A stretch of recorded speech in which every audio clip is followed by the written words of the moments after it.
자, 또 오늘 또 한번 이야기를 해보도록 하죠. 책색에 대한 이야기를. 자, 출판사에 원고 투고할 때 반드시 넣어야 할 것들에 대해서 설명을 좀 드리고자 합니다.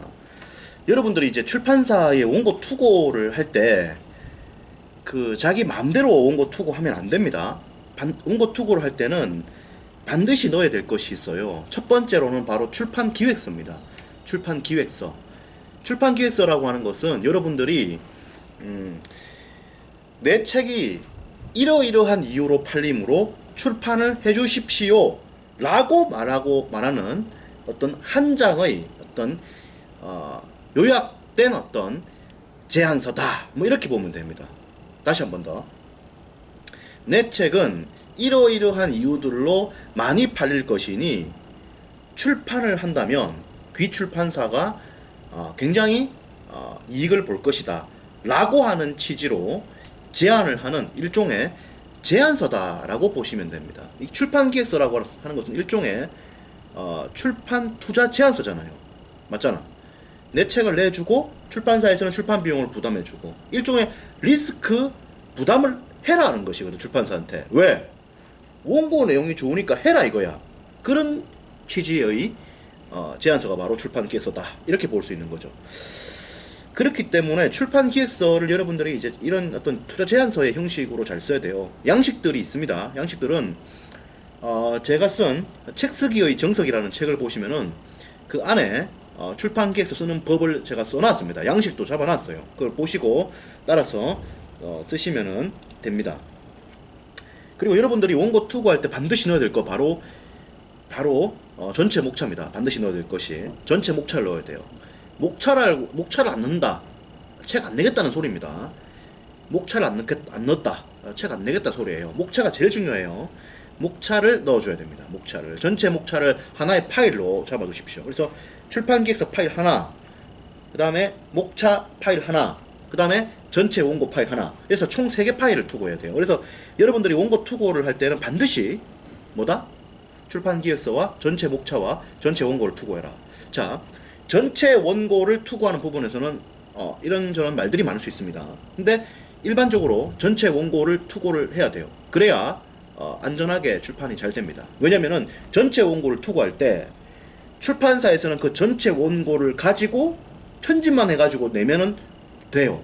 그렇기 때문에 출판사에서는 아무런 부담이 없어. 특히나 출판사 입장에서는 완성된 원고를 판다는 엄청난 이익을 가지게 되는 겁니다. 엄청난 이익을.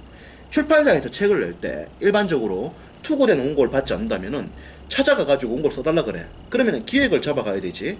그리고 찾아가가지고 이런저런 대화를 해가지고 원고의 방향을 잡아줘야 되지. 그리고 원고를 보고 피드백을 해줘야 되지.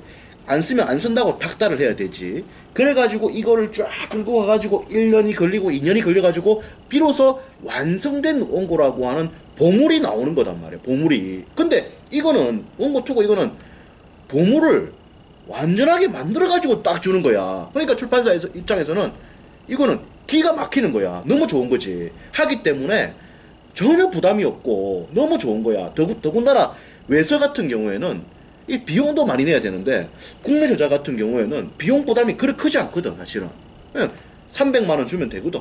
외서 같은 경우는 돈이 많이 든다 이 말이야. 온다, 완성된 원고가 온다. 출판사에서는 박수치고 춤출 일이지. 그러니까 이거 엄청 좋은 거단 말이야. 근데 완성된 원고를 투고하지 않고 양을 적게 했다, 그러면 또 이게 완성될 때까지의 리스크가 있단 말이야. 하기 때문에 이런 것들은 좀 안 된단 말이야 사실. 근데 예외적인 경우도 있단 말이야. 예외 없는 원칙은 없다 이 말이거든. 예외 없는 원칙은 없다. 항상 원칙이 있으면은 그 원칙을 벗어나는, 대전제를 벗어나는 뭐가 있다? 예외가 있는 것이거든. 그 예외가 뭐냐? 원고를 적게 써가지고도 계획된다 이거야. 왜? 가능성이 있으니까. 첫 번째. 두 번째, 원고를 잘 썼으니까. 두 번째. 세 번째, 이거 이렇게 갔을 때 충분히 될 것 같으니까. 여러 가지 이유들이 있지만 결국 잘 된다 이거야. 잘 될 것 같으니까 해주는 거지. 뭐가 잘 되는데?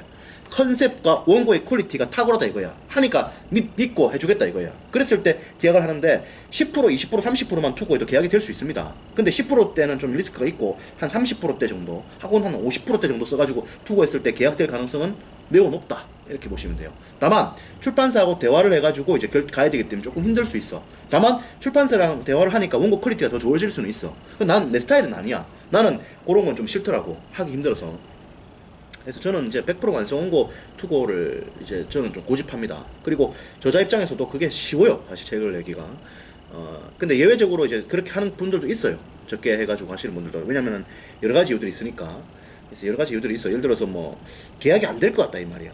근데 꼭 써야 되겠다 이 말이야. 그럼 이 리스크가 되게 큰 거거든. 그랬을 때 시장에 대한 체크가 필요하단 말이야. 체크가. 그랬을 때 툭 던져보는 거야. 그래갖고 계약이 되면 가는 거고 안 되면 다른 거 쓰는 거지. 이런 식으로 하는 분들도 있고.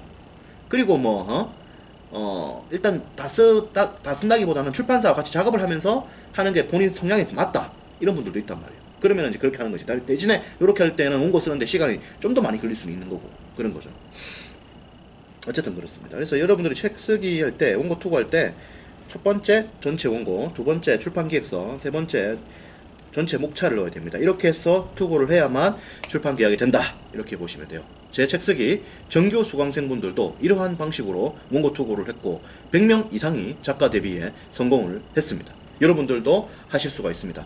자세한 이야기는 이상민 책쓰기 연구소에서 나누도록 하죠. 저는 잠실에 있고 이상민 책쓰기 연구소를 이끌고 있습니다. 이미 이상민 책쓰기 연구소를 통해서 많은 분들이 작가 데뷔에 성공을 했습니다. 100명이 넘어요. 작가분들 이렇게 출판 계약한 게 100명이 넘습니다. 대형 출판사 계약도 많았고 베스트셀러 진입도 많았고 해외 수출도 많았고 세종도서 선정도 있었습니다. 가능합니다. 여러분들도 평범한 분들을 이렇게 모시고 책쓰기 지도를 해가지고 엄청난 퍼포먼스를 냈죠. 여러분들 할 수 있습니다. 이상민 책쓰기 연구소에 오시면 됩니다. 또 많은 이야기를 나누도록 하죠. 오늘은 책쓰기에 대한 이야기를 좀 많이 하고자 합니다. 계속해서 이야기를 이어가도록 하겠습니다. 고맙습니다.